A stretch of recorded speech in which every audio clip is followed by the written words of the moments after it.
क्या आपने कभी देखा है कि जब आप सबसे ज्यादा बात करना चाहती हैं, तभी वो अचानक चुप हो जाता है, जवाब देना बंद कर देता है और आप सोचती हैं शायद उसे अब परवाह नहीं रही। लेकिन सच ये है, उसकी चुप्पी में बहुत कुछ छिपा होता है। आज समझते हैं the silent treatment, what it means in a man's mind. और बॉसिंग बॉसेस से साइलेंस एज अ शील्ड। पुरुष की चुप्पी ज्यादातर सजा नहीं होती, बल्कि एक ढाल होती है अपनी भावनाओं से खुद को बचाने की। जब वो गुस्से में या भावनात्मक रूप से परेशान होता है, वो बोलने के बजाय चुप रहना चुनता है, क्योंकि उसे डर होता है कि अगर उसने कुछ गलत कह दिया तो रिश्ता टूट सकता है। उसकी चुप्पी उसका कंट्रोल है। वो कंट्रोल, इनर कॉन्फ्लिक्ट।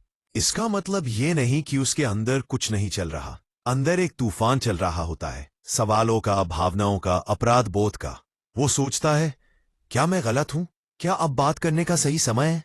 वो सब महसूस करता है, बस बोल नहीं पाता। साइलेंस एज कंट्रोल और डिस्टेंस।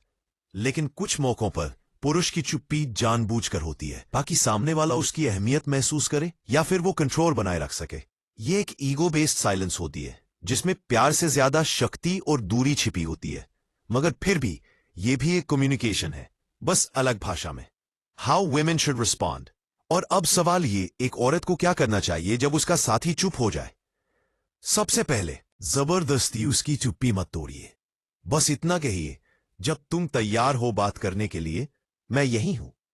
यह एक छोटा सा वाक्य है, लेकिन उसके लिए एक इमोशनल सेफ्टी जोन बनाता है। और जब वो महसूस करता है कि आप उसे जज नहीं कर रही हैं, वो खुद बोलना शुरू कर देता है। फाइनली कभी कभी उसकी चुप्पी में भी प्यार छिपा होता है। वो हर बात शब्दों में नहीं कहता। कई बार उसकी खामोशी ही सबसे गहरी बात होती है। इसलिए अगली बार जब वो चुप हो, सुनिए बिना कुछ कहे, क्योंकि जो बात उसकी आंखें कहती है, वो लफ्ज कभी नहीं कह पाएंगे।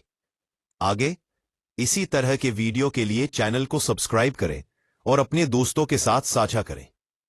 आपका बहुत बहुत धन्यवाद।